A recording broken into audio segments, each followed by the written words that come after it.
Mm-hmm. Uh-huh. Mm-hmm. Really? Mm-hmm. Hey, Seriously. What? DB's living in the 80s right now. No internet. No Oh, internet. he's living the Amish paradise. There we go. Can you imagine? Can you imagine what his poor kids are going through right now? No. They're probably tweaking, going through withdrawals. He's probably probably feels like he's living in a crack house right now or something. Just He's in his man cave twitching right now. no, the kids are twitching from no internet. Well, he's twitching from listening to the kids twitching about no internet. There you go, Dad. Dad, what do we do? What do we do, Dad? What do we do? Get off my space lawn. Poor guy. All right, I guess we'll get on with the show. All right, let's go. And now, on with the show. Time for bladder check. Check. Check. Check. Wait. Screw it. I'm holding it. It's raining men. Hallelujah, it's raining men. Podcasting, the final audio frontier. These are the legends of Brown Squadron. Our computer is picking up a strange signal. Here, sir, you better take a look at it. The ongoing mission? To explore the Star Wars universe and other nerd culture topics. To seek new content and new cantinas, bars, and lounges. To boldly annoy Scruffy by making too many bad jokes. Welcome to the Hyperspace Heroes Podcast.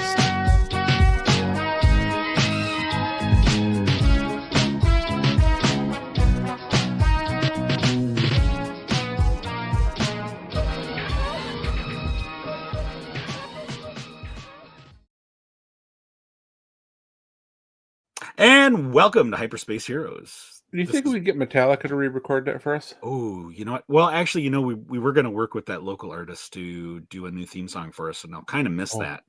But yeah, we got to work on that. But yeah, so welcome to Hyperspace Heroes, episode 114 or 139 on the Spotchka scale. This is Brown Leader signing in. All wing report in. And Brown 71 plus rolling it, reporting in. And Brown 71, welcome aboard, sir. Brown 2 reporting in. All right, and yeah, we are back. It's December. Oh wait, and DB is not reporting in because he's living the Amish paradise right now. Yeah, right. Poor little guy's got no internet at home. Yep. And Ubaldo, welcome to the show. And yeah, so here we are back, and it is December. We are 3 episodes into Skeleton Crew. I know we have not talked about that yet, and we're going to talk about that a little bit tonight. We also have a guest coming up. So our guest tonight is on a call right now with Netflix. So, and he wouldn't bump them for us, which completely understandable, right? I don't know. But I don't know. Yeah. So, but anyway, so we're going to have a guest come on, join us later. His name is Justin Leach, and Justin Leach is the founder and CEO of Qubic Pictures. And he also, we're going to talk about that. Qubic is a very cool company because they help Lucasfilm handle Star Wars Visions. They do a lot of the work with that. So we're going to talk hopefully a little bit about Visions tonight. We can talk more about Visions 1. So those of you in the chat, we can't really get into Visions 3 because that's not released yet. But he can talk a little bit about his work, I believe, with Visions Season 1. So make sure if you guys want to ask anything about that, when he comes on, he'll be on in about a half an hour or so as soon as he gets off his call with Netflix. And... and no, kudos to him, man. Right? I don't mind getting bumped by Netflix. I mean, who are we? I've gotten bumped by far less. So exactly, and he's still coming on. So, but also something else to know about Justin Leach is that he was one of the founding group that was hired by Lucasfilm in 2005 to start a new 3D animation series that we all know as Clone Wars.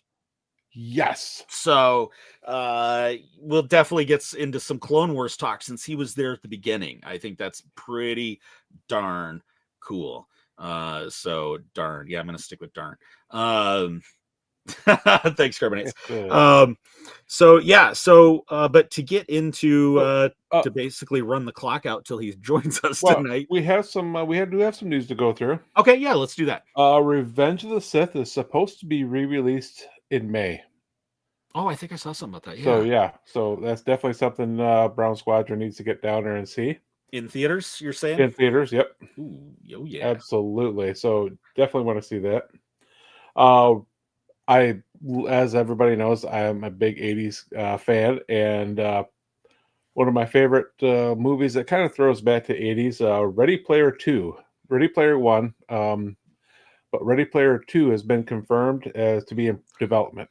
Oh, nice. So I am looking forward to that movie. I loved Ready Player 1. I didn't think I would, but I really got it. The first time I saw it, it was absolutely epic. It was definitely great to see in the movie theater. Oh, I wish I could have saw it in the movie theater. I did not, and that really bums me out. Just so many Easter eggs in that whole movie. Speaking of going to the theater, I went to the theater recently. And what'd you see? So I went with my wife, who's not big into going into movies typically, and my daughter, her fiance, and my son and his wife. And yes, I am old enough to have married children. I know I look young. Yeah. Okay, whatever. Continue. We actually went and saw Wicked, and not Wicket, but Wicked, and Oh yeah. all 2 hours and 40 minutes of it. I'm sorry. So, I will say, the acting was good. Seriously, I will give it credit where credit's due. I mean, 2.5 hours of playing a 2.5 hours of a musical. It probably overall it probably ran about 30 minutes longer than it really. Carbonate. Wicket.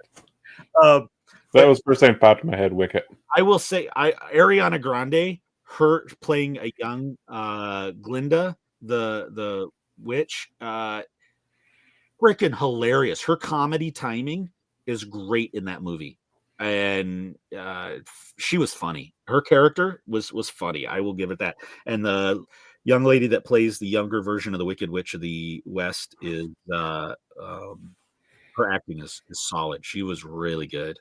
But no, I mean, if you're into musicals, if you're into Wizard of Oz lore or anything like that, it is worth a see. It was the production value was really good. How about character development? Yes, that's what I'm saying. Like the young Really, you're just gonna roll with that. her character development was great. Plus, there were some cool Easter eggs in there. Guess I asked for that. You get to see. Well, I don't know if I should do spoilers for anybody that hasn't seen. Yeah, don't do it yet. spoilers for anybody else here because Okay. I'm going to run around and see that after Yeah, this is over. yeah. Also, this Christmas, and this is odd, kind of an odd combination for Christmas, but the classic re-release of Nosferatu, the vampire movie, Really? is coming out in Christmas, and the limited edition popcorn bucket for it is the Nosferatu coffin. I cannot tell you how bad. I may very well drive down there before work, just walk in, buy that bucket, get out the door, and go to work. I may have to have that. That's great. And the other rumor is Tales of the Sith is rumored to drop in 2025. Tales of the Sith. Rumored to drop. Interesting.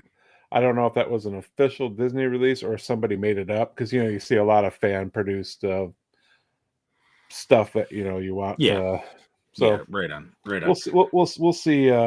We'll see what comes to fruition or not. Yes. Although I do want that popcorn bucket bad. Now, did you go get the Dune popcorn bucket? No, I did not. No. What was that? That was the worm. the worm thing? mouth. Yeah. Shut up! Really? Mm-hmm. Okay, You didn't? Were you not on? Were you not on social media during that time? Actually, no. Oh, I won't say I took a social media break, but I have not been on it as much as I used to be. Yeah, no. How was Jeff Goldblum? Goldblum? Goldblum, yeah. What were we talking about? I don't remember. Oh, in Wicked. Yeah, He's asking about Wicked. Wicked. He Oh, I know plays. he's asking about Wicked. Yeah, he plays. The I don't know wizard. why he's asking about Wicked. He was very Jeff Goldblum. So That description actually is perfect. right. He was very he was very talking about a lot of things about the land of Oz, and he's got plans, and so he was so happy. Oh my word! How do I turn you off? He was so happy that she could join us. Anyway, sorry. No, he was fine. He was good. Not exactly translating into the he's not exactly turning into the older version from the original film. It's not exactly like was he playing the guy behind the curtain? Yeah, he was playing the wizard. The wizard, yes. Yeah. That's the Wizard of Oz. But Ariana Grande, so you know how like the Wicked Witch. You have a fan now. I know the Wicked Witch, or no, Glinda. You know how in the original movie she's very bubbly and very, besides floating down in a bubble, but very bubbly in her personality, and she's like ooh and giggles. Vaguely. It's right? been 30 years since I've seen that. So Ariana Grande takes that to a whole new level in terms of she plays on that aspect of the character, and it's the best part of the film. It really is. Her parts they're just freaking hilarious. I did enjoy the movie for that. It did have it had a decent comedy factor to it. So, and the flying monkeys, badass. Oh, okay. Tell me about the flying monkeys. Badass, dude. They look great. They look scary. It was definitely not. The originals look scary. Like scarier. Like it was like Planet of the Apes quality, with bat wings, right? And okay, how long were the flying monkeys in this movie? Is it worth the 2.5 hours to go see it just for the flying monkeys? They're in the. So this isn't really a spoiler, but the movie starts with it actually starts with the death. The way the story structure starts with the death of the Wicked Witch of the West in the beginning. All you see is the water and her hat, and you see all the monkeys evacuating the castle. And then it's a flashback story basically about when Glinda and the Wicked Witch of the West were basically in college, boarding school, and it goes from there. And then you do meet them in the land of Oz. When Jeff Goldblum comes into the movie, they go to Oz, and you do see them, and it looked like it was very close to Caesar in Planet of the Apes in a way, but even a little more bulked up and meaner looking, because these are guards, right? They're guard monkeys, and they're throwing monkeys, and they're throwing spears. You ever see that video of Porsche? Let me tell my joke. Trunk monkey. No. Anyway, they're throwing spears, not poop. So it was. Well, that's good. Yeah, exactly. You've never seen the TikTok video Trunk Monkey? No, I don't think. Oh, well, maybe I have. You know what, where that does ring a bell. button on the dashboard, and he pushes. Oh, the yes. comes out and beats the, yeah. Yeah, I've seen that. Trunk Monkey. Yeah. All right. Anyway, I'm sorry. All right. Anyway, any other Star Wars news? Like any of that was Star Wars news. I know, right? No, that's pretty much all I got for right now. Yeah, that's all I got for right now. Okay. Well, I guess we should move on. Oh my God! Stop it! Quit it. We should. So while we're waiting for Justin, let's talk about something we haven't had a chance to talk about yet. We're 3 episodes into Skeleton Crew, and it's fun, which is exactly what I wanted it to be. It is fun. I'm enjoying it. A little more lighthearted, a little. You can definitely tell it's geared towards kids, but I'm okay with that because I'm a kid trapped in an adult body, and I'm tired of adulting. But like I said, Goonies in space. Well, here's the thing. It's geared, I think, for 2 markets. It's geared for us. Anyone that watched Amblin films. Wim is a total latchkey kid. His dad is a total 80s dad. Yes. Which something else about dad, we joked about his dad being an 80s dad where it's just like he's working all the time and throwing money on the table. Yeah, I was and like, saying, all right, here's your lunch money for the week. Yeah. But I was just so before coming on live tonight, I recorded an episode with Force Ghost Conversations talking about episode 3, and that'll be available on Sunday, and you can check that out. But one of the things that Anthony brought up was Brown 21. He brought up like we don't know when. We're assuming Wim's mom passed away, right? And something like that. He brought up the point that it's almost like his dad is still grieving and doesn't know how to grieve, so he goes to work. That's his comfort zone, and so he's always working. Like the rest of us. Kind of like the rest of us, right?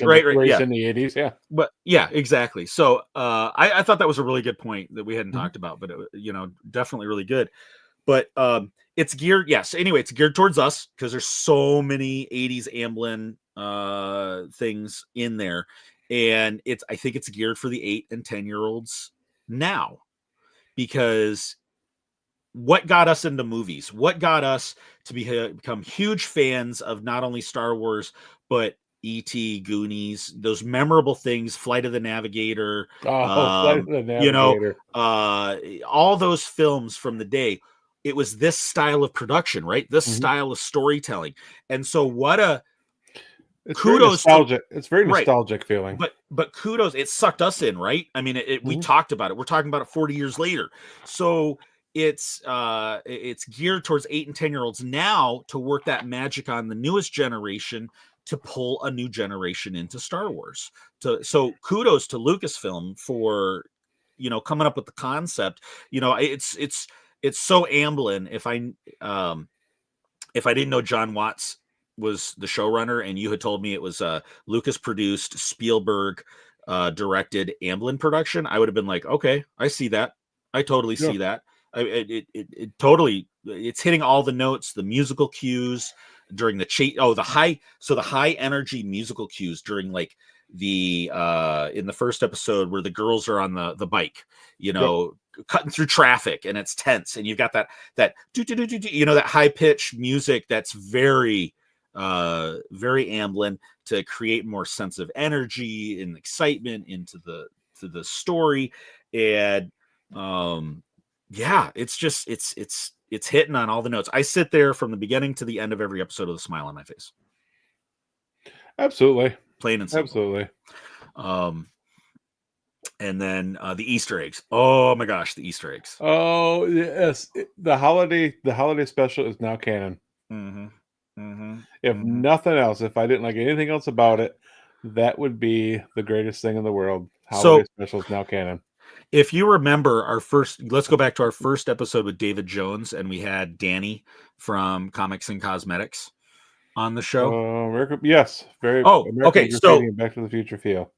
American Graffiti, great callback, Ubaldo, because they're talking about Easter eggs when they're trying to fix Fern's bike, and the power converter Easter egg, right? And that kid rolls up on the bike to challenge him. His character, and this is, I believe, right from StarWars.com, his character is named after Harrison Ford's character in American Graffiti. Yep. Who is always challenging people to races. And what a cool, and it was funny because Star Wars Meg even took it to a whole nother level where that actor kind of looks like he could play a young Ben Solo, which would be kind of cool. But anyway, where we were going, where was I going before that? I don't know. You were I was on a tear. And yeah, you were on a tear. Should have took the left at Albuquerque. I hadn't heard that in a long time. I know, right? We're old. Speaking of throwbacks. Speaking of throwbacks. But no, the Easter eggs. The Easter eggs are okay. No, I know where it was. So David Jones, and we had Danny from Comics and Cosmetics, which is now just Comics and she told us a story about going. That she knows people in Hollywood, right?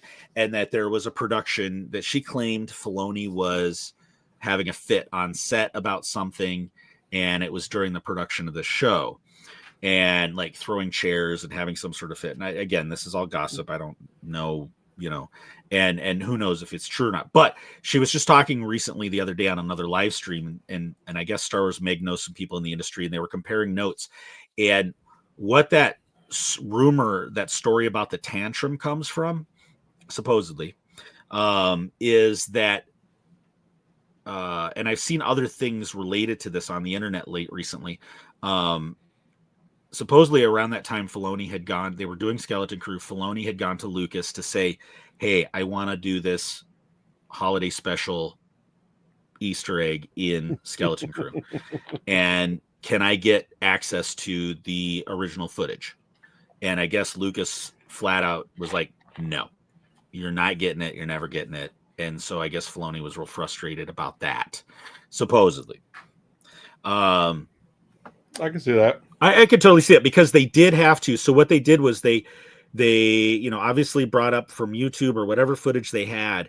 And because also what it was Filoni was mad because it was going to be much more expensive because he had to recreate everything from scratch.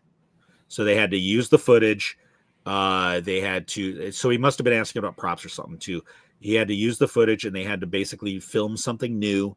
But they had to try to match everything. And yeah, from a production standpoint, that is going to cost a little bit more. But no, the Easter eggs through this, and then not only the Easter eggs, but cool little things like little details. Again, I love details.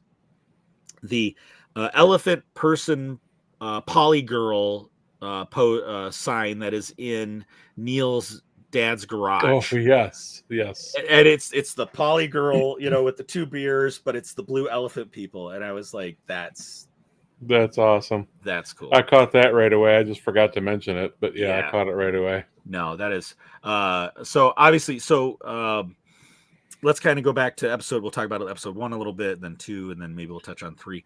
But episode 1, so we get to know the kids, right? Carbonites. The teacher droid at the school reminds me of J3DI from Star Wars Hunters. Yes, you're absolutely right. Yes, I do still play the game.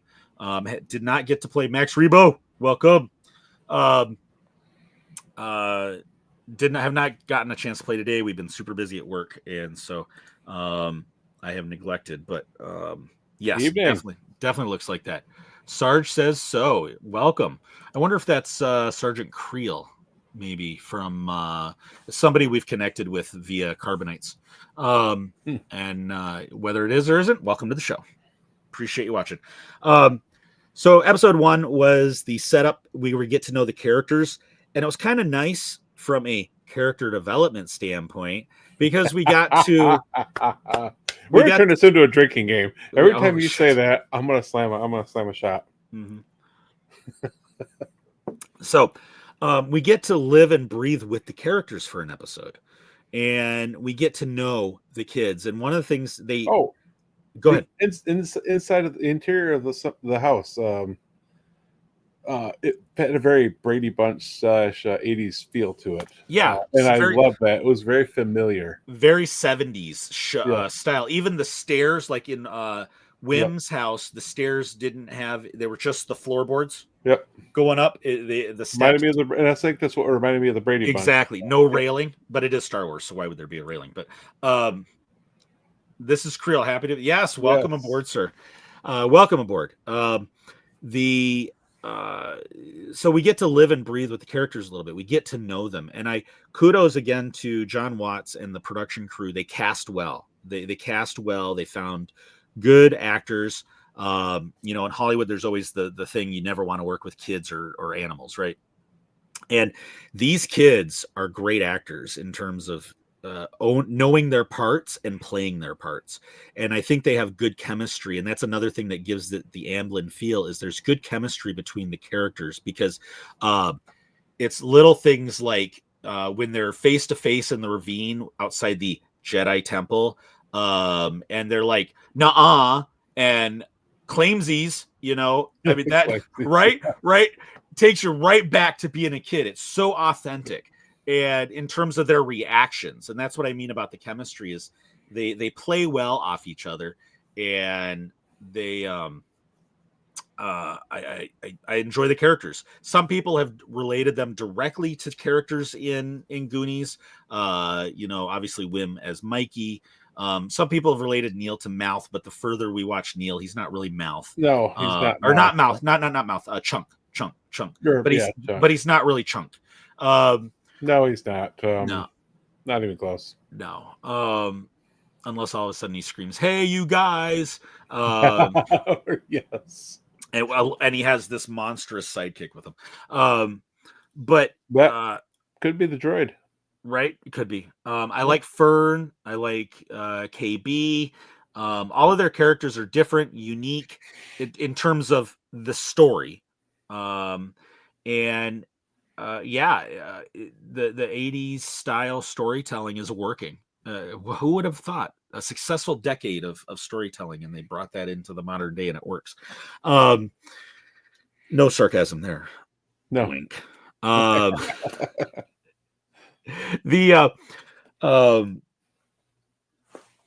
yeah, I mean, they even did you like the Ferris Bueller Days Off scene with them sitting on the bench? Yes. Fern was even doing Charlie Sheen's like body language, sitting on the bench there. What you in for? And Our guest is yeah, right on. So it's been a great fun ride so far, I think, Scruff. Absolutely.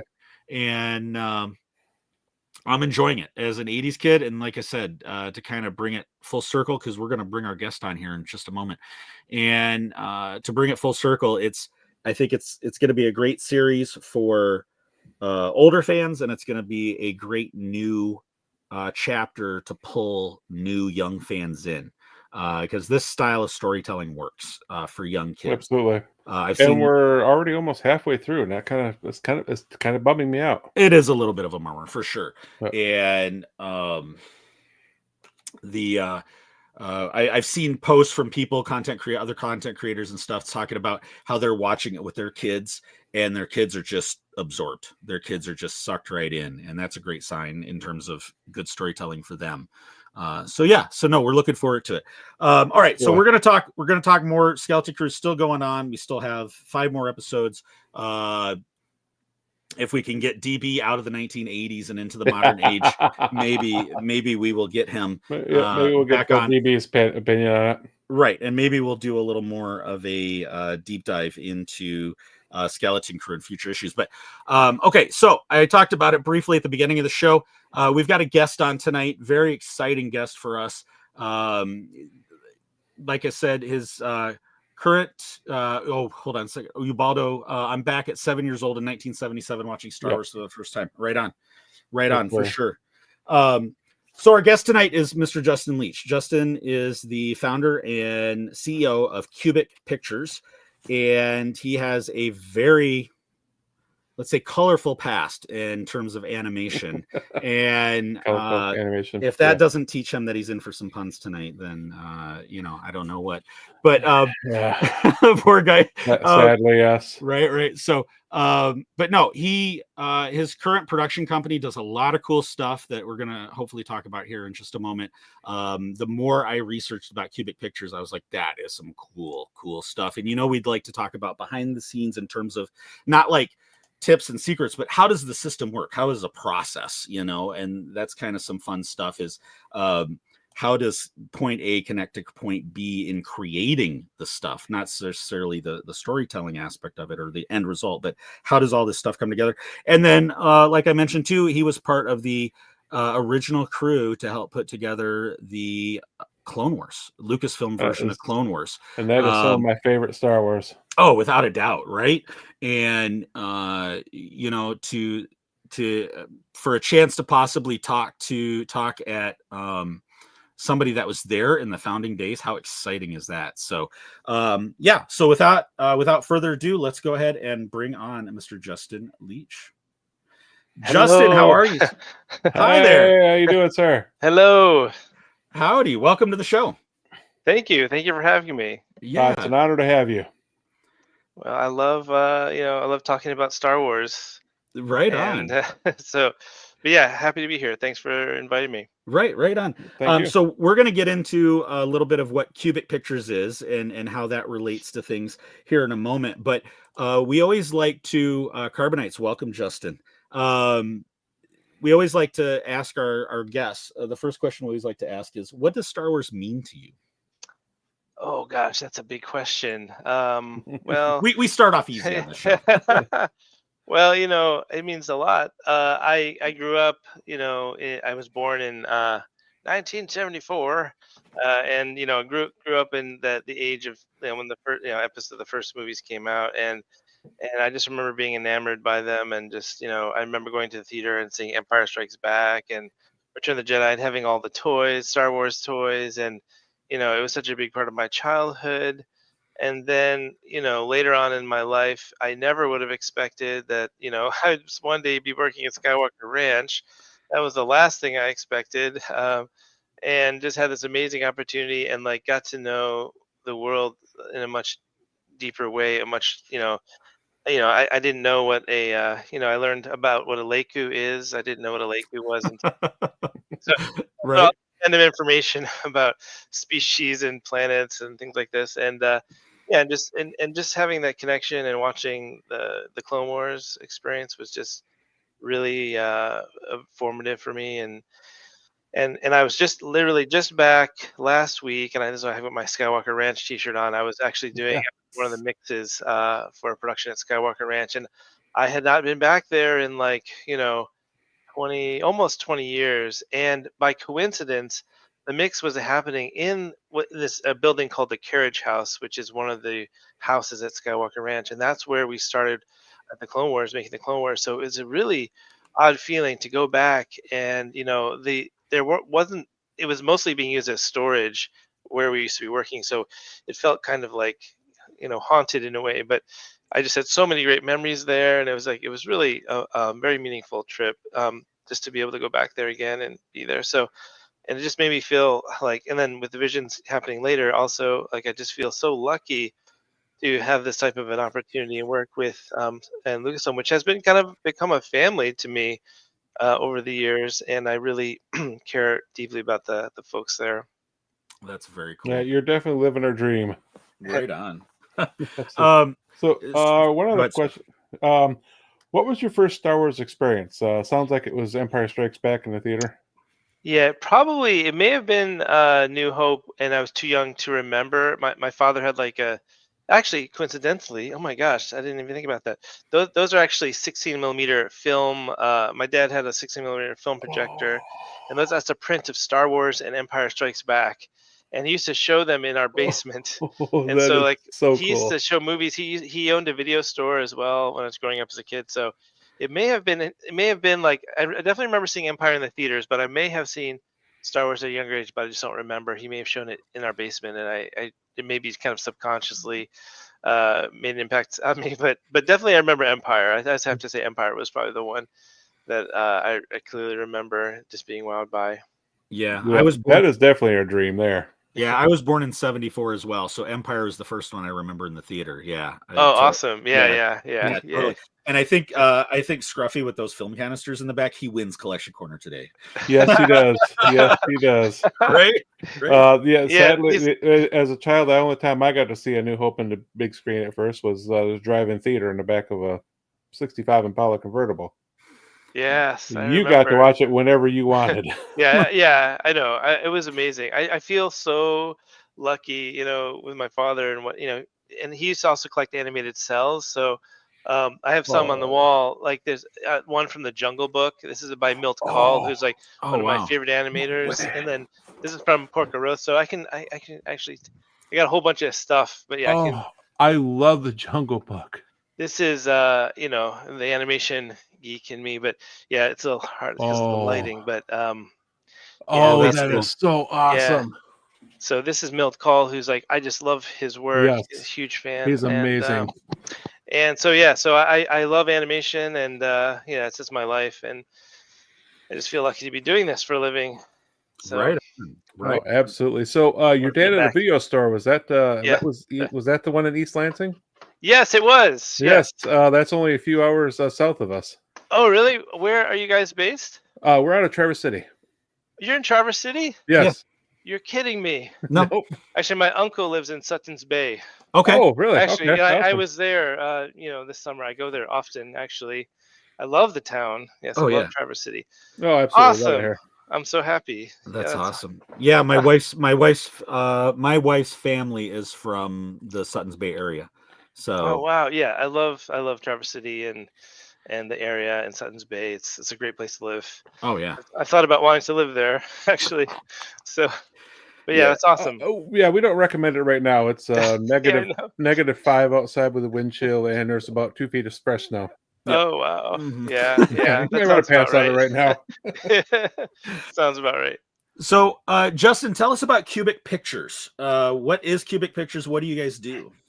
Yeah, so Qubic Pictures is an independent production company that I founded that was kind of focused on making Japanese animation, and that sort of acts as like a bridge between Hollywood and the studios in Japan. So, back in 2001, I first started working at a studio called Production IG, I was working on a film called Ghost in the Shell 2, Innocence, and I was a CG creator on that film. And so from that time period, I made lots of friends and connections in Japan. And over time, as anime got more and more popular, more and more people would come to me asking for help because they wanted to work with a studio or they wanted to work with a director. So um, I got the opportunity to pitch a show that I created called Eden to Netflix.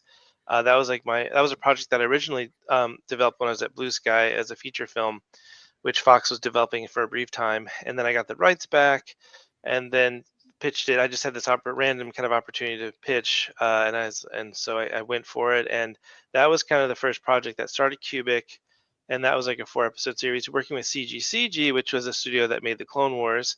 That's how I got the relationship with that studio, was through the Clone Wars. So I asked them, "Hey guys, can you help me on my show?" And I had some friends in Japan, like the director from Full Metal Alchemist and the character designer from Cowboy Bebop, did Oh, the designs Oh, for this project. And so yeah, it was like a dream come true because I always wanted to tell this story. And and then after that opportunity, I sort of serendipitously fell into this opportunity with Lucasfilm, where they were interested in they wanted to make an anime project. So I was like, yes, absolutely, it's my dream. I've always wanted to make Star Wars anime since the time of the Clone Wars, talking with Dave. And so yeah, so Qubic, our specialty is really trying to bring anime to the West and making it more globally accepted. It's hugely popular right now, but still it doesn't. There's still a lot of people out there that are kind of like, I don't watch that anime stuff. I don't know, I just don't like it. But it's just animation, and there's so many different styles. So there's something for everybody, but yeah, so I'm trying to sort of break that wall and just create just great entertainment that people can enjoy, and I want those artists' work to be kind of known outside Japan. And there's just so many talented people there, and what they did for Visions, I was just like super happy. There's so much cool stuff. So our specialty is really kind of acting as that bridge between Japan and Hollywood, and we develop our own original ideas and also existing IPs like Star Wars. that's very cool. Yeah, I was so when you and I first started talking and you were explaining it as being the bridge, I found that so fascinating. That because it's a chance to peek behind the curtain in a way, because all we see on the screen is Lucasfilm and Star Wars Visions, right? And Yep. the fact that there's a company like yours out there that is that kind of that bridge, that go between, and you handle a lot of like the details, right? In terms of, do you guys pick the studio houses or the Mhm. animation houses, and then do you guys sit in on like story development, or do they just create their own story and give it to you?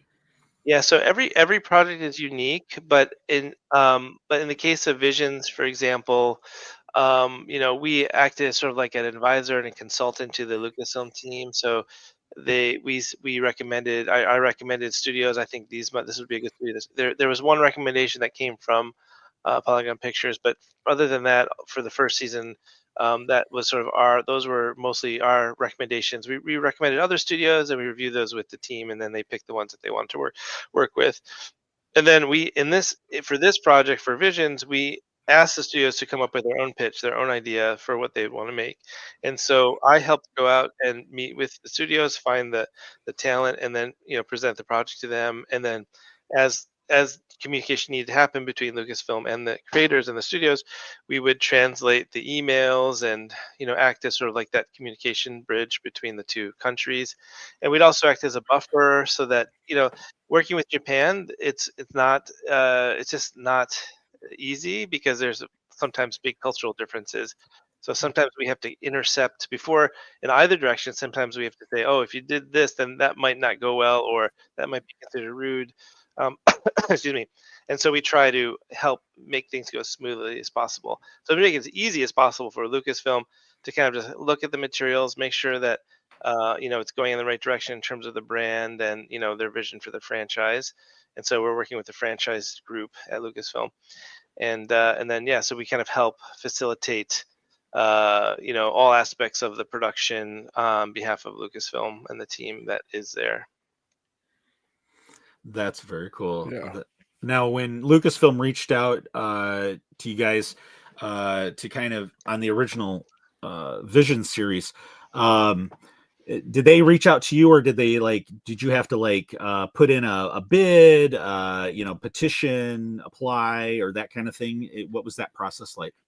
Well, I actually was kind of bugging Dave Filoni because he's a friend of mine that I've known for many years. To me, Dave's the guy that I work with on the Clone Wars. I know he's become and I'm super happy for him. I'm really happy for him.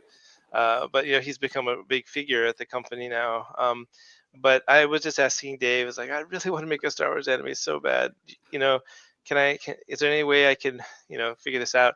So he reintroduced me to Lucasfilm again to the franchise group, and we were originally we were trying to figure, I was like, I'm just expressing an interest. I would love to work on a Star Wars anime with you guys, and I didn't really have a specific idea, and so of what that was exactly. And then they had this idea for doing Visions, and so they were like, well, we're doing this thing called Visions. Would you be interested in helping us on this project? And I was like, yes, absolutely. Yeah. Sign me up.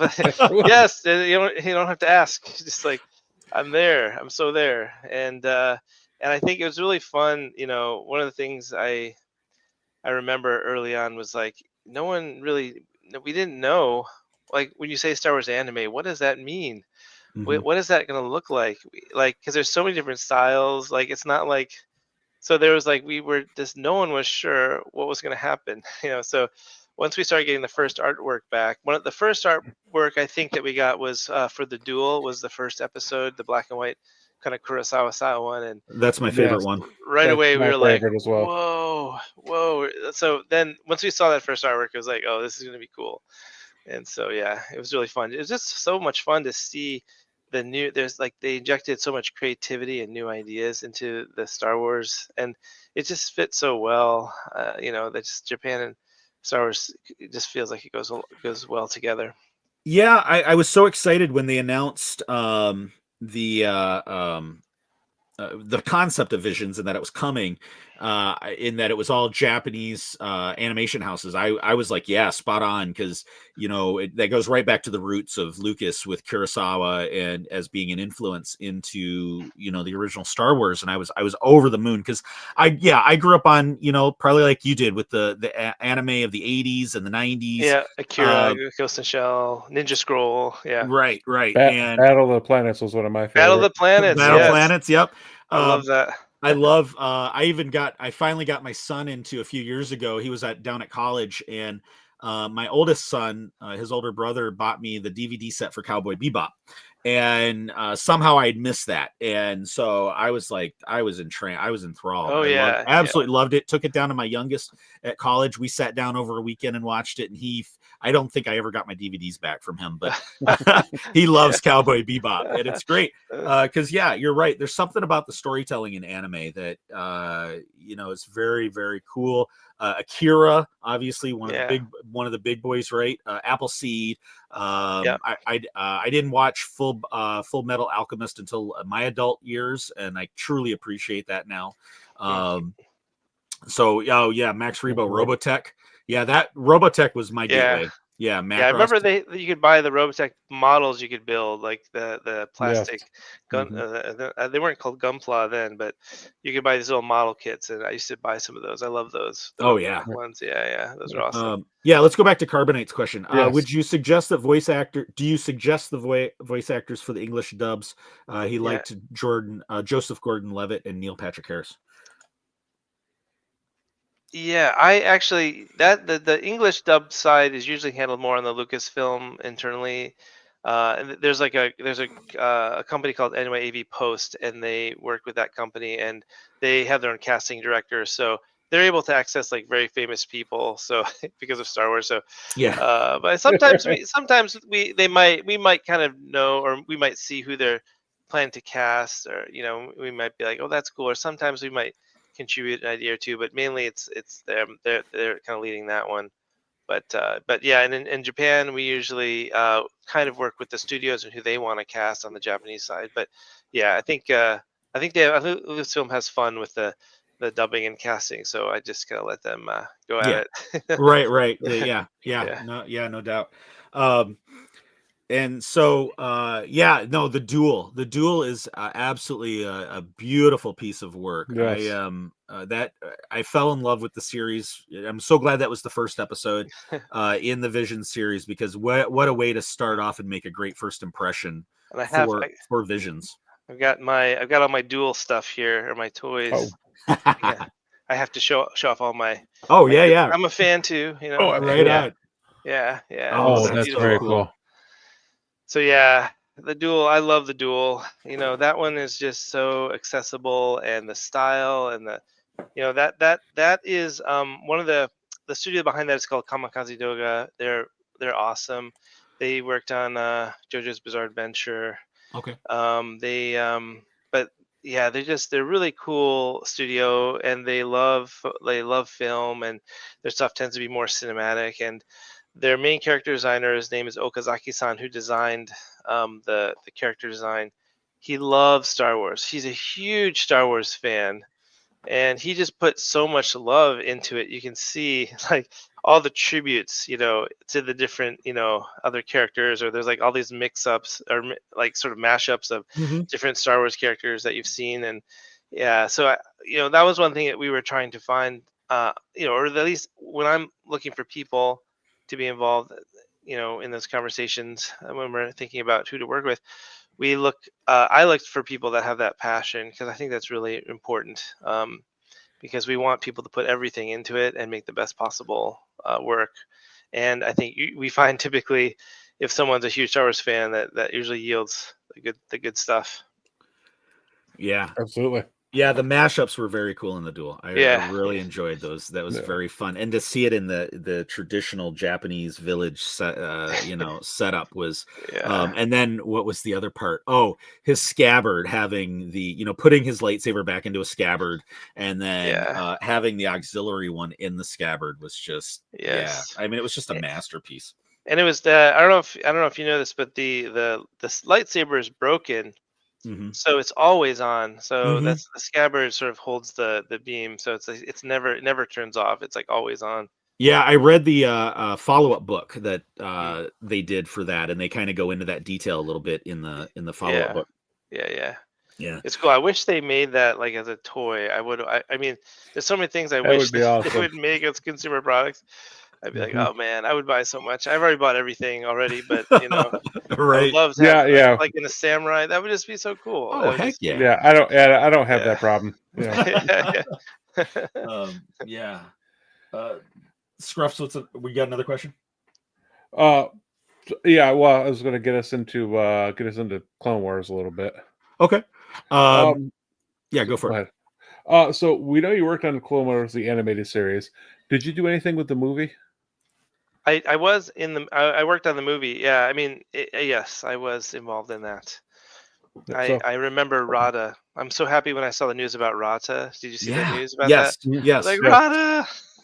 Rada yeah, was yeah. like the prototype Grogu, I think.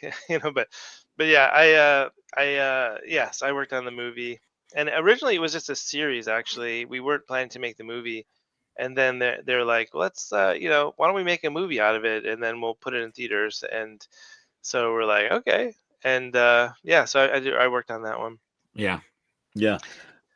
Comment for go ahead and Scruff. You want to put that back up on the Yeah, chat? here. Comment about visions that from Carbonites. The combination of stormtrooper armors for the Raiders made me obsess about where it takes place in the Star Wars timeline. So much food for thought in each episode, but especially the duel. Yeah, right on. Absolutely. Yes.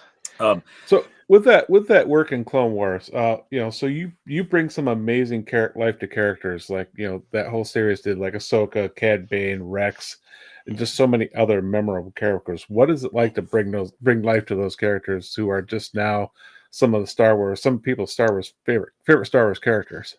Yeah, that's really exciting to see the birth. I got to watch those characters being designed. I saw like the sketches, the original sketches. I saw Dave's sketches. I saw there's another person named Alex Wu who worked on it, That's and I cool. got to see it and I just and watching the character grow. And I remember in the beginning people were kind of annoyed with Ahsoka, like the with saying I do, I don't saying like I didn't snip or understand that.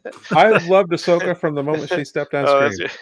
but that was all all part of George's master plan, and I think on Dave, did such a great job, and my role on the show originally was a CG supervisor because my background was computer animation, and then I kind of bounced around a bit trying to find like my fit, and I also do modeling and rigging stuff, and I helped build a lot of the pipeline. I was in Singapore helping build the studios, in Taiwan helping the studio there, and finally ended up in the story department, working with the story team, and I'm more on the like technical side, so helping build their pipeline. So I always feel close at home with all the story people, even though I'm not myself doing the storyboards, but I'm passionate about story and film, so I always have a good time there. So, but yeah, I got to watch the characters being created. I rigged the character named Bala Rapal, if you remember that character. He was like a Roidian, is that right? Is that the Yep. species? Yep. Rodian. Yep. Rodian, yeah, who was like he got killed, but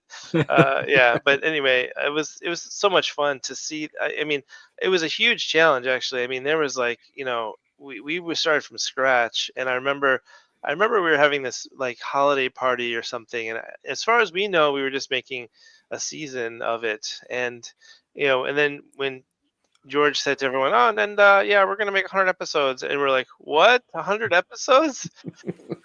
Planning to make this thing really big from the very beginning, and George is really, I just feel like he's such a visionary, and seeing the things that he foresaw happening, like he was just he knew where everything was going.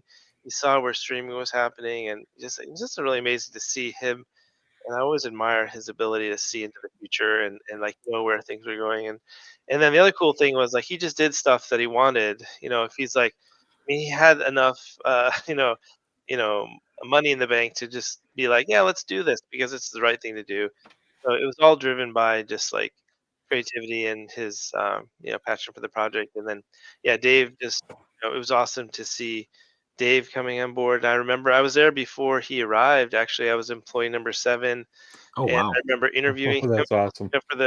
I was one of the people that interviewed him, and yeah, so it's like he was working on Avatar, I think, at the time, and Yep. they were looking for the director, and that was the one that they decided on, and from that point, things started. Once he came on board, I think it started to congeal and start to get a direction on where it was going. I think we needed that director to help, figure all these things out. And I remember one of the early, uh, sort of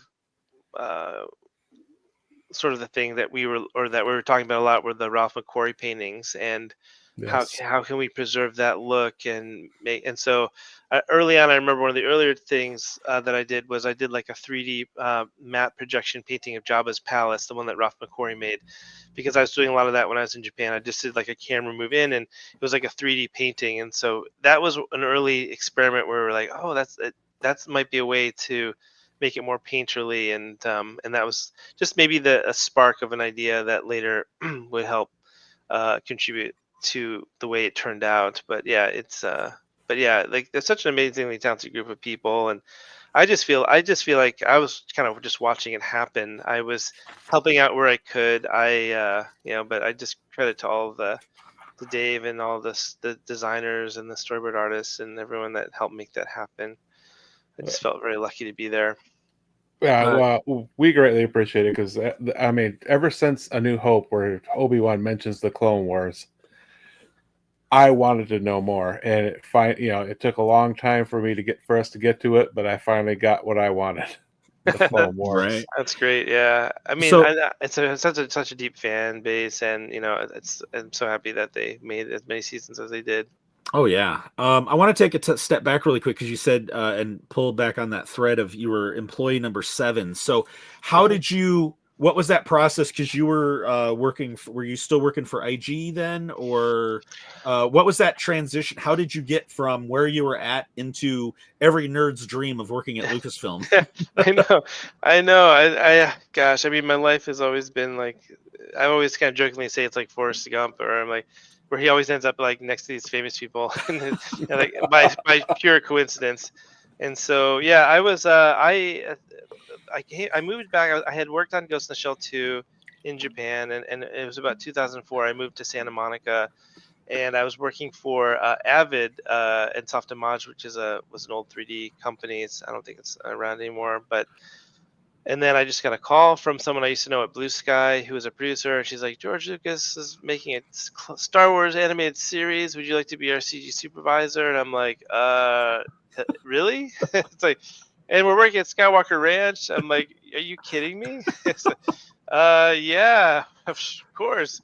I mean, yeah, I was, and then we packed my bags and moved up there, and yeah, it is still to this day the most magnificent place I've ever worked at. I mean, it's just like, yeah, it's just I can't. It's like in this magic valley, and there's all these like beautiful Frank Lloyd Wright architecture. How the architecture is just amazing, and George just puts he loves the details. He puts everything into what he does, and it's just the most magical place I have ever worked, and I still can't believe I got to work there. So so it was really just someone called me and said, hey, do you want to do it? And I'm like, yes, of course, I'll do it. Sign me up. And then it just we just said, yeah, that's how it happened. Yeah, you're living the dream. You got a key to the front door. If we want to get in, we got to go fanboy style and break into the den. Yeah. I actually had the key. In the main house, there's actually a third floor. Oh, you actually had a key. I actually had the key. Remember when I was talking about that painting test, or that 3D map projected painting test I did? That was actually on the third floor. There's a previs company called The Third Floor, which is named after that. It was the third floor of the main house at Skywalker Ranch. And they had just finished episode 3, and so they finished a while ago, but all the computers were still there. So the company was so new, we didn't really have any workstations or anything. We had nothing, and so there was some there. So I would just go up there. I had the key. They gave me the key, and I was like, I got to go in the room, and I just worked and stuff by myself. This was like way before we had anybody, and we were really scrappy, and we were just trying to figure out like, what is it gonna look like? And so I was working in that room, and I remember just having that key was kind of a special memory to be able to have been in that awesome. room. They did all that stuff for all the prequels. So you touched on something there that I wanted to ask about, which was what was that the early days like in terms of like how long did it take you guys before you actually had from startup, because you guys are building from the ground up. And this is kind of a 2-part question, but 1, how did you guys decide on that look? And then 2, how long did it take for you guys to get up and running and actually produce like the first episode? Oh gosh, yeah. It took it was really, oh gosh, yeah, it was so hard. I'm trying to think, we had to find the studio that was our overseas studio in Asia that was going to work with us. And so in the very early days, we were traveling to Asia, finding who's going to be our studio partner. And the studio that we ended up picking was CGCG because that came from a recommendation from the CEO of Production IG. Right before our trip, they're like, "Oh, you should stop by here." And so we're like, "Okay." And their website's very sort of like they downplay themselves a bit, so you wouldn't know. We went there. We're like, oh my gosh, these guys are really good. They're so organized, and they've got a great track record. So we're like, let's work with them. And in addition to that, let's build a studio in Singapore. So they built the plan was to build a new production studio in Singapore and do the production in CGCG, and then do all the storyboard and like previs work at the ranch, which would later move to Big Rock Ranch.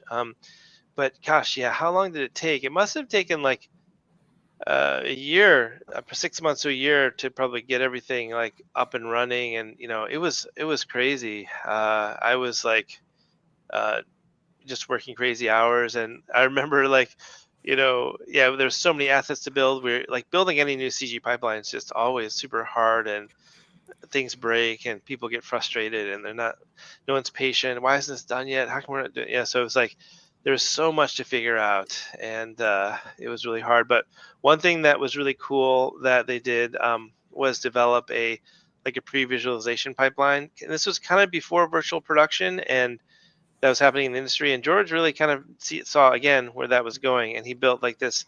His idea was that storyboard artists can go right into 3D and shoot coverage. So they would build all the 3D assets, set up the sets, and then the storyboard artists would go in, just move the camera around. They would animate the actions of the characters first, of whatever they're doing, and then they would go in and just they would animate, just do like editorial in 3D, and then they would send. We built a pipeline that would send all of the cuts directly to the editorial department and the editor, and then Dave and George would all look at the cut together, because and then they'd make comments on that, and then they'd change the cut and then send those changes back to the story artist and do another revision. So that stuff is all pretty complex stuff to do, and we also work with ILM, and they have their own software that we built tools on top of it. So it was it was pretty crazy.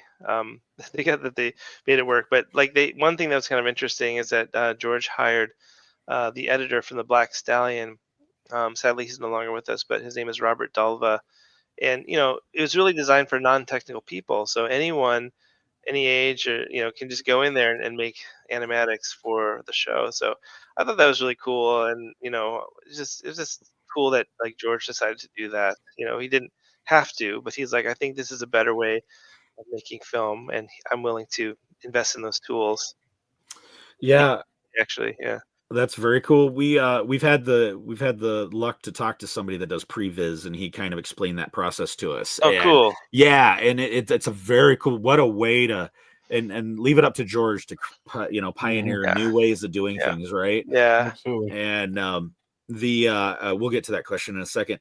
But what was was it the final look of Clone Wars, that style of animation?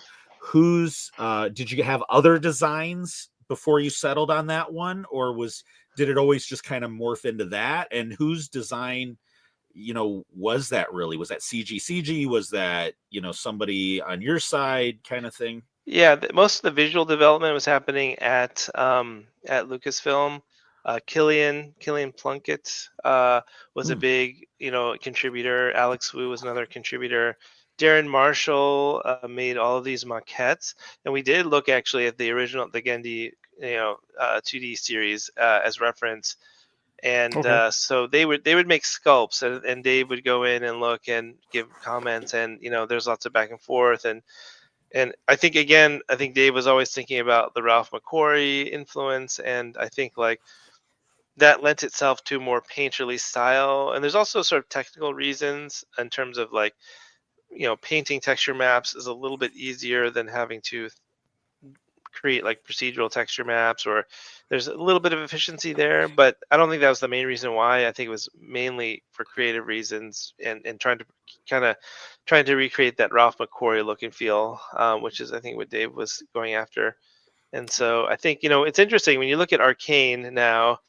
That is a very advanced version of kind of what the Clone Wars was doing, I think, in terms of using that very painterly look. It's just like, but they, so I think it's interesting to see how maybe that's, evolved over the years. But yeah, that was kind of the where it came from. And yeah, all of the artists were in the ranch making designs, and yeah, it was really cool. Right on. Yeah, Arcane. I haven't had a chance to watch season 2, but I watched season 1. And Scruff, you should check that out. Arcane is a beautiful show. It's on my list. Yeah. It's very cool. Scruff, you got a question? Yeah. So, with all these characters and everything, and that, did you have a favorite character in Clone Wars, and did you have a favorite episode? Oh goodness, gosh, there's so many. I Which know. child is your Yeah, favorite? I know, Yeah, which but favorite kid? I can't. It's oh gosh, it's been so long. Honestly, I haven't watched them. I have to go back but maybe favorite character. Well, yeah, I mean, I might. It's a non-important. I mean, it's not a major character, but Bolivar Paul. Although I like Cad Bane. Cad Bane probably was really fun when that Yes. was made. That had fun with that one. I mean, that was I didn't work on that. I didn't read that character, but I do remember when they were designing that one too, and I thought that was really cool because I'm also a big fan of the Sergio Leone films, and Mhm. Once Upon a Time in the West, and those type of characters which fit in really well to the Star Wars universe. But yeah, I would say like Bolivar Paul, or because I worked on it personally, Yeah. or Rada too. Rada, I also was a big fan of Rada because that was like Mhm. I just remember that being one of the first things we did on the show when we were working on it. So yeah, but yeah, Cad Bane is awesome. It's really fun to see that character, and but yeah, in terms of favorite episodes, oh gosh, I have to go back and it's been so long I don't remember them. But like I remember the one where like Yoda's on the planet, the coral-looking planet. It's like one of the earlier ones. Oh yeah. Yes. Um, Hmm. Yeah, I think that's forgot. episode Yeah. 1 actually. Yeah, or maybe the first one actually, but Yeah. It yeah, is. yeah. But yeah, it's hard. I think when you're working on the shows so much, you sometimes you're just too busy to take the time to watch it as it's coming out, or sometimes you don't. You're just so focused on the production that I haven't watched them that much. But yeah, but I remember being part of it. It was really fun. Yeah, very awesome. So, obviously, Clone Wars ended. We were all a little sad, but Yeah. it was able to come back and be finished. Did you have a lot to do with the finishing of the Clone Wars as well? No, actually, I wasn't involved in that Okay. part. I do remember that there were some episodes that never got finished when there were some changes with the Disney Hmm. organization, and I think they were trying to, yeah. But I wasn't involved in that part. I was only involved in like the first two seasons. Then after that, I moved on. I went back to Blue Sky at the time, but I was Okay. always like keeping an eye on people or what was going on at the studio. But yeah, I didn't work on those, unfortunately. But yeah, I'm really happy that they did that. I also really enjoyed the Bad Batch, and I'm glad that Yes. they continue those Yeah. Bad stories. Batch has got to be one of my other favorites. Yeah, and the Uh, last season just was so good, like executed so well. Like it's oh, amazing. So I'm just, yeah, I was really happy to see them sort of knock it out of the park for that. absolutely. The way they wrapped it up had a closure. It had closure to it, Yes, yes, and I Mhm. appreciated that for sure. yes. Yeah, right on, right on. Um, uh, what was I lost my train of thought? Scruff, save me, Save me, please. save me, help me. You're my only hope. While you're thinking about this, I can show you this was the first year of service for Clone Wars. Oh, Oh, The maquette that was made by Dave Marshall, who's our sculptor, and then on the oh, bottom it's signed by Dave Filoni, and then it says I'm yes, it number is. 7. Yeah, so number 7. this was a gift, so I keep it on my Oh desk. yeah, Yeah, he wins. He wins collection corner for sure. oh yeah, without a doubt. Yeah. Yeah, DB's going to be And then jealous. I also have, like this is kind of, I have a picture of the team of people that I work with. This is at Big Rock Ranch, and these were all Oh, of the that's story awesome. artists that worked on the Clone Oh, Wars when that's I was so there. cool. And that editor, this is Robert Dalva, who was the editor of the Black Stallion, who was working on episodes. There was the one episode, oh, what's his name? The clone trooper that kind of went rogue and had a family. What's Um, best Uh, family uh, for that one? cut. Was it cut? Yeah, Cut. yes, yes, Yeah. Yes. I remember them working on that episode. I really love that idea.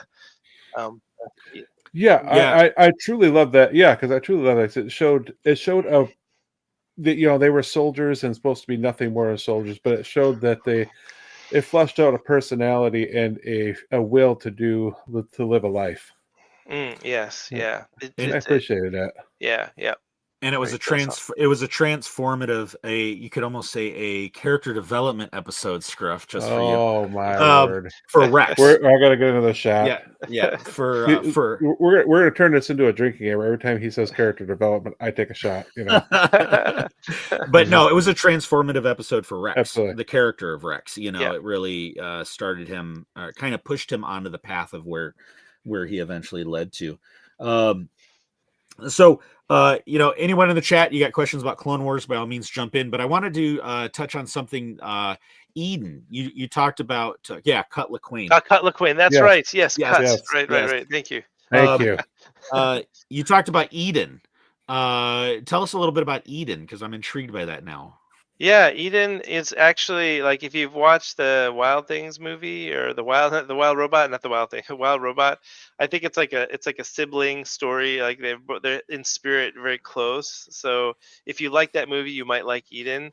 But yeah, Eden is basically a story about two robots that discover a human baby in a world where there are no humans anymore. And so it's sort of like sort of in an unplanned way, I had just become a parent at the time I was making it, or I was a new parent. And so it's like this idea of like when a child enters into your life, there's no instruction booklets. And I was also interested in this idea of robots and with AIs and intelligences. How would having a child change their life, and how would they evolve, and how might they become more human and have the concept of love. And so I thought it'd be interesting to have that parent story, like robots raising a child in a sort of this world where there are no robots. And so, but yeah, so and then it's kind of there's a mystery as to why there are no humans. There's a reason. There's sort of a villain of the story named Zero, who's kind of trying to suppress anything related to humans coming out because the world is perfect. The robots are all agrarian robots. They're using nature to fuel this cube, which is sort of like the hub of the AI. And I would love to have, like, I'm really happy with how the show came out, but I would love to develop it further. There's so much I would love to develop that world. There's so much we built into the story. Like, there's different Edens that happened. There's Eden 1, Eden 2, and Eden 3, but we didn't even talk about Eden 2. So, but yeah, it's kind of a story that sort of asks the question: is the Earth better off without humans or with humans? And then it kind of lets the audience decide how they think at the end. But we tried to give, I tried to make that a show that's hopeful about life and humanity, and also make people think about a world. What would the world be like without humans? And sort of think of those consequences of I'm not trying to make sort of an ecos like fable or anything like this, but just sort of like I just was just fascinated with artificial intelligence and evolving artificial intelligence. And if we have an intelligence that can reach a human level of awareness, what's the difference between us and them, other than just the mechanics of the machine? So those are sort of interesting philosophical questions that I wanted to explore. And then and if you do watch it, if you haven't seen it yet, I do recommend watching all 4 episodes at once, because it's kind of more like a film. It was actually designed more like a film. And looking back, I wish I just made it a film, but it's too late. I can't change it. But You're following the Clone Wars model, right? yeah, exactly. Yeah. Exactly. But so that's Eden. Yeah, that's like wanted to create also something too that was accessible, maybe for someone that doesn't watch anime but kind of wants to try a little bit, like get their feet wet a little bit. It's also designed more for a 4-quadrant, so families can watch it together. So trying to make something that maybe blended a little bit of the Western story sensibilities and the Japanese anime sensibilities. Right. Oh, that's very cool. That's very cool. I'm gonna check that out. Where can people find that? That's on Netflix. Yeah, Netflix. That's on Netflix. And unfortunately, Eden may not have been the best name because there's a lot of other Edens. So if you type in Eden anime, that you can find it that way. Right on. No, that's cool. And 'cause- it's done by also just a fun fact. Yeah, CG did the character Oh. animation, which is the company that did the Clone Wars. So very cool. same Oh. hands. Yeah. Very cool. So Carbonite, The Wild Robot has to be the best movie of the year for me. I will happily check out Eden. Sounds like a beautiful story, Justin. Where can we watch that? So Netflix. Netflix. Yes. And also coincidentally, this is pure coincidence, Rosario Dawson is one of the voices of the robots. Oh, very cool. And Very also cool. what's the guy's name? Oh, I'm forgetting. He was like, what was his name? We also have Neil Patrick Harris is also a voice in it. He's plays the villain Zero, and why am I not remembering this actor's name? He's like super famous. I have to look it up on Google. Yeah, now. no kidding. Well, you're on the spot. I know. It's like we go blank all the time. I went blank earlier in the show. It's all good. it's like I know I'm going to see it. Like, oh yes, it's Come on, where is it? How come it's not showing his name? Yeah. What? Oh, come on. Yes. Where is it? What? Why is that showing? It's like he's the main character. He's not on the default. Why is that? Carbonite says Pedro Pascal. Let me see. Let me see here. I gotta go to the. It's got to be here. David Tennant. Okay, sorry. Oh, David Tennant. Oh, yes. Okay. So it's funny that David Tennant and Rosario Dawson are in a project together. And David Tennant was also a voice in Ahsoka, right? Yeah. So it's just, is it funny? Like, it was not planned. There was no. It just happened that way. That Rosario Dawson and Dave Tennant. It's like George always says. It's like poetry. It's it's a circle. It just like it's these weird coincidences happen, and I just let it go. I'm just gonna let it flow. Right. No, that sounds like a cool story because AI, and and it's a very it's a very timely topic too with everything, development of AI and everything. It was, and this was actually this is way before the AI thing became so big. It was like before that even started. So it was something that I've thought about for quite a while and knew was going to be happening. But I'm interested in evolutionary AI where it can actually grow in intelligence over time. And so the idea initially was that it was able to achieve human intelligence because there were so many years had passed from when the humans went into stasis to when they woke up. And so they started developing human-like intelligences. So that's kind of cool. There's a lot of backstory and things that we didn't really talk about in the show, and we had a limited budget, we had limited characters. We tried to do the best that we had, with what we had, and but I think it looks really good. We had the character designer from Cowboy Bebop and the director from Full Metal Alchemist. Ooh, yeah, wow. So it's like really great talent was involved in the show. So okay, so everybody, I am watching that tonight. Everybody in the chat, we need to get the viewership numbers up, and please so they can come back to Justin with another budget and say, "Do more." Yes. Right on. I would love. I do have like a second season sort of planned out, but it unfortunately didn't hit. It didn't have a big enough fan base, Well, let's see if we can't change that. But, right on. Yeah. Right on. I'll be contributing tonight. For sure. Thank you. Right on. Tweet to all your friends. Yeah. I mean, yeah. Well, very cool. Very cool. So let's see. Vision season 3. We're not going to go into details. It's it was not announced. out yet.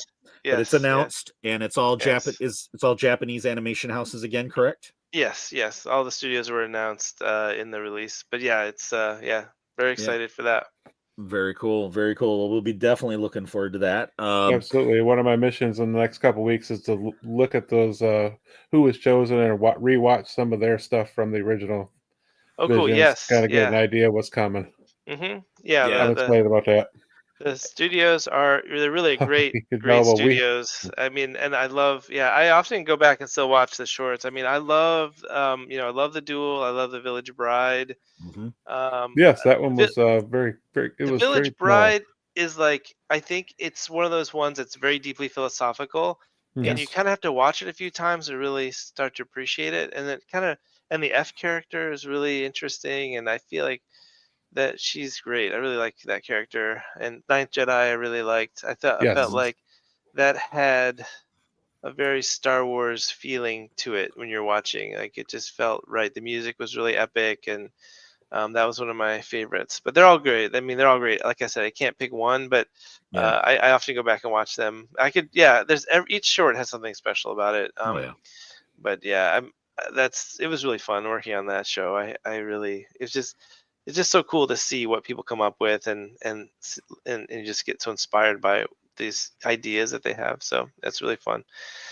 I feel like I want to go back and watch them again. Actually, yeah, they made them free. Actually, I don't know if I didn't see many people see this mentioned in the news here, but in Japan they actually released all of the Vision or some of the Vision shorts on YouTube for free, and Oh. for people in Japan who haven't Very seen it cool. yet, because in Japan they don't have as big of a subscription base, and so there's still a lot of people in Japan that haven't seen it yet. So Oh wow. in anticipation for they just wanted to like show that, because like Star Wars Celebration is coming up. Yes. Are you guys going to Star Wars Celebration in Tokyo by chance? No. No. No, we will not be. That's a little bit out of our budget range. Yeah. It's We were a at little we far were from at, Traverse City too. yeah, a little bit. Yeah, we were there for the Chicago. Okay. I drug him along and introduced him to the nerddom world of conventions, and Mm-hmm. Yeah, that's awesome. Well, yeah, if I went to Celebration and the one in LA last. I didn't go to the one in London, but I will be going to the one in Tokyo. Very cool. So yeah, very Oh, excited. awesome. That's very cool. Very cool. So, All right, should we right. transition over to Collection Corner really quick? Yes, let's do this. All right. Justin already automatically wins Collection Corner Day today, so Yes, we'll, yes, he does. uh-huh. Which is it this one or the 16mm print of Star Wars? Yes. Yes, there you go. Yes. Being the vintage fan that I am, yes, the 16mm wins. Okay. Right. Okay. Right on. Awesome. Let me see if let me see which one this is. Oh, that is so awesome. This is like, do I know where's the label? Oh, let me see. Empire Strikes Back, real one. Oh yes, yes. there's Empire Strikes Back.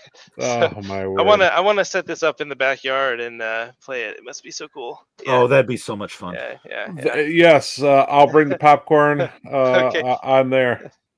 Well, next time I'm in Michigan, I go quite often to see my family. I was actually just there for Thanksgiving, but I do go up to Traverse City. So if I do go up there, maybe we should meet up. Absolutely. Yeah. Reach I'd out love to and meet you guys. Yeah, right on. we'd love it. You get to meet DB. He's living the Amish paradise today because his internet's down. So he's got kids driving him crazy right now because what do kids do when they don't have internet? Oh yeah, I know. Yeah. Every parent's worst nightmare nowadays. Absolutely. Yeah. Right? So, Scruffy, what do you got real quick? Oh, wait.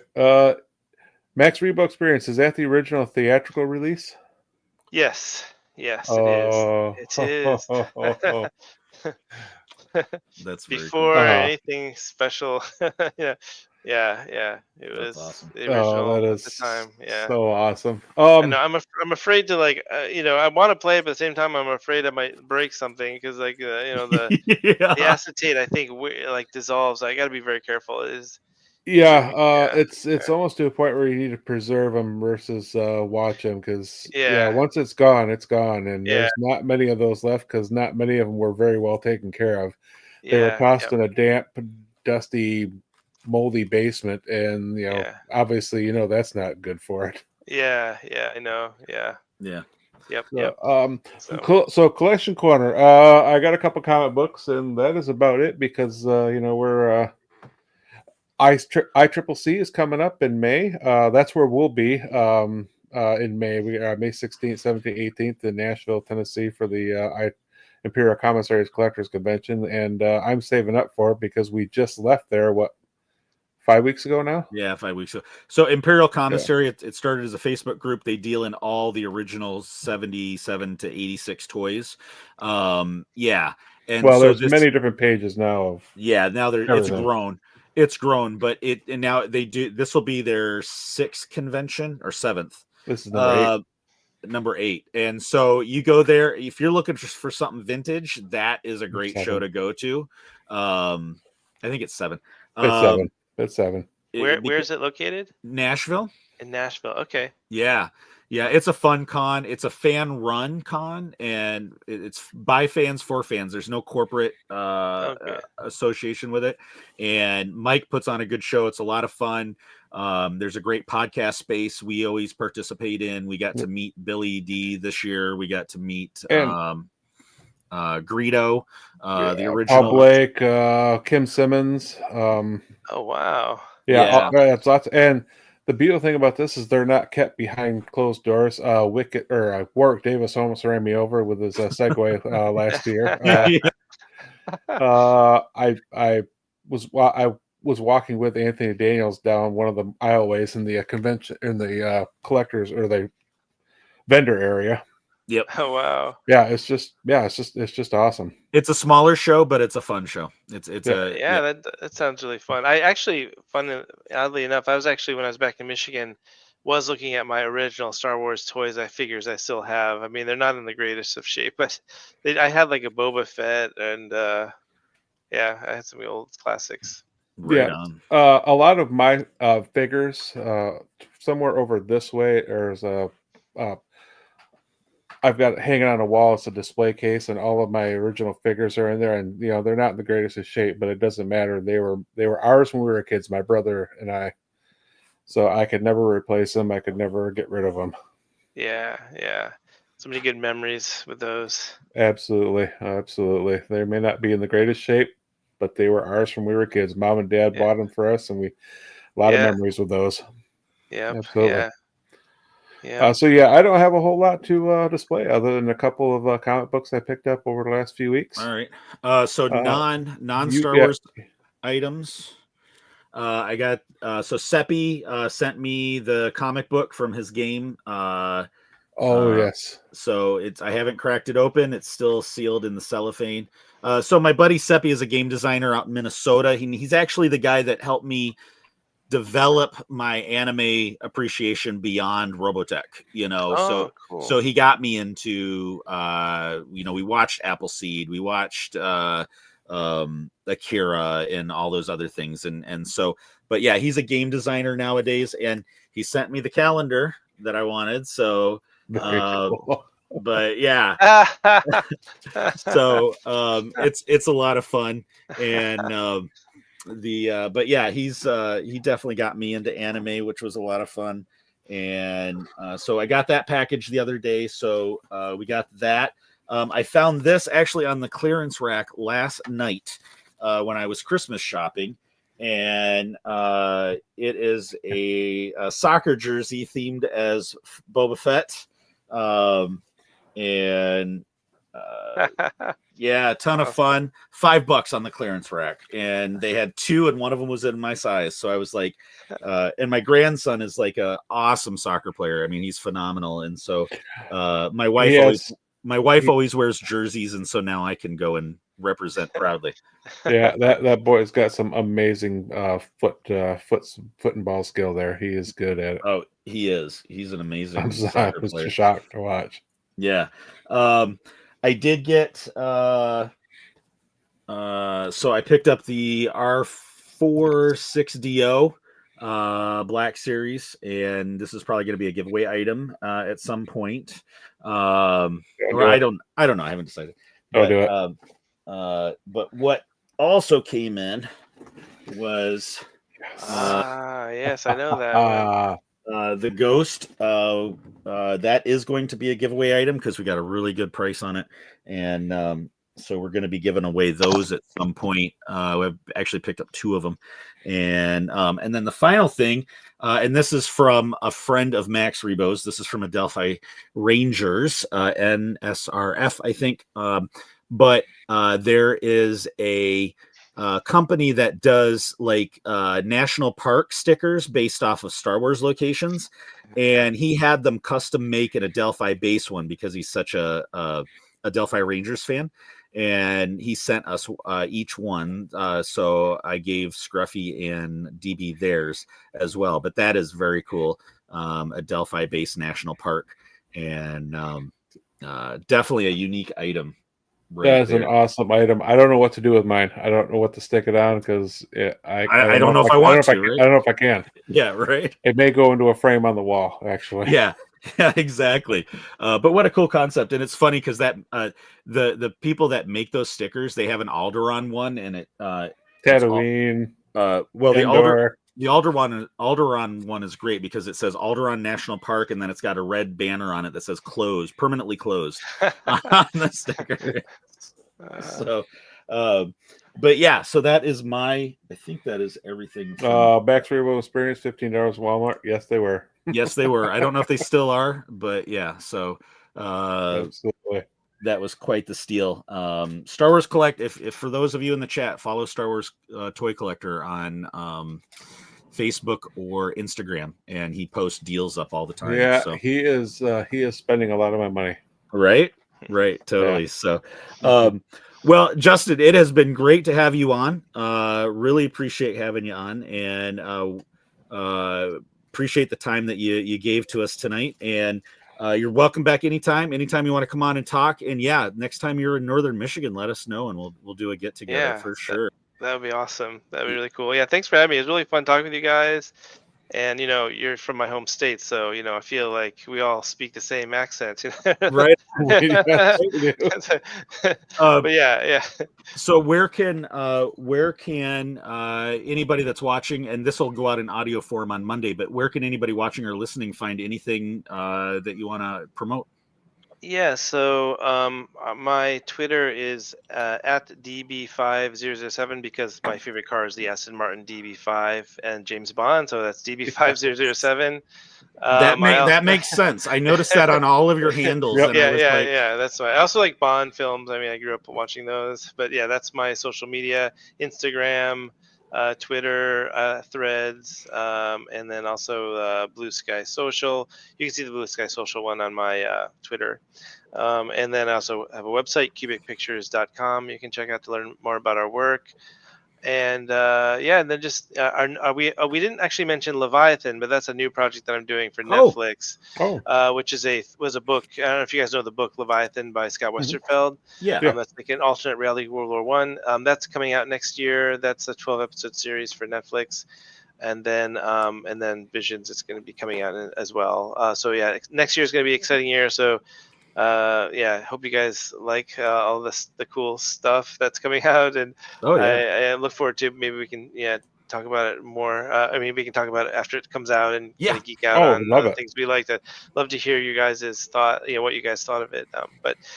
So that's going to be that'll be our next. So keep an eye out for those. The release dates haven't been announced yet, but they just mentioned the year. So all I can say is next year. We would love to have you back on after that comes out. Yeah, definitely. We'd love to have you back on for that once the show drops. So one of the things that we do on let me find my right button here. Just awesome. From Carbonites, Justin is such an awesome talent. What a great episode. I'm off to watch Eden. Peace. Right. I think that's what we're. Yeah, guys, let's get those numbers up for Eden for sure. Let's get him a season 2, guys. Really. All right. So so all of our guests on the show become honorary members of Brown Squadron. And with that, you get a flight designation and a call sign. And so we've been kicking around call signs. And now that we got to know you, we actually tweaked it a little bit.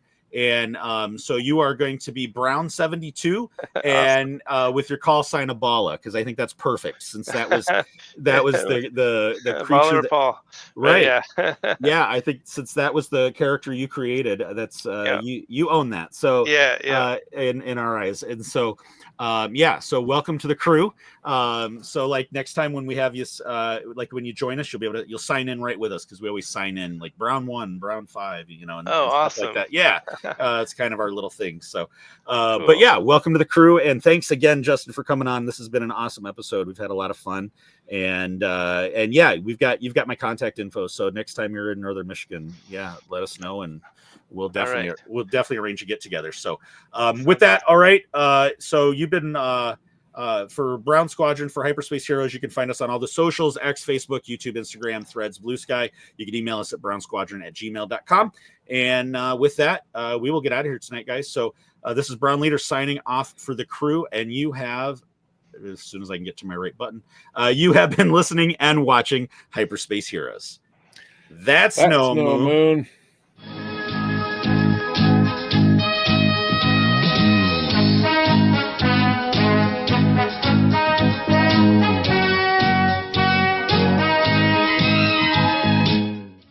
Was it good for you?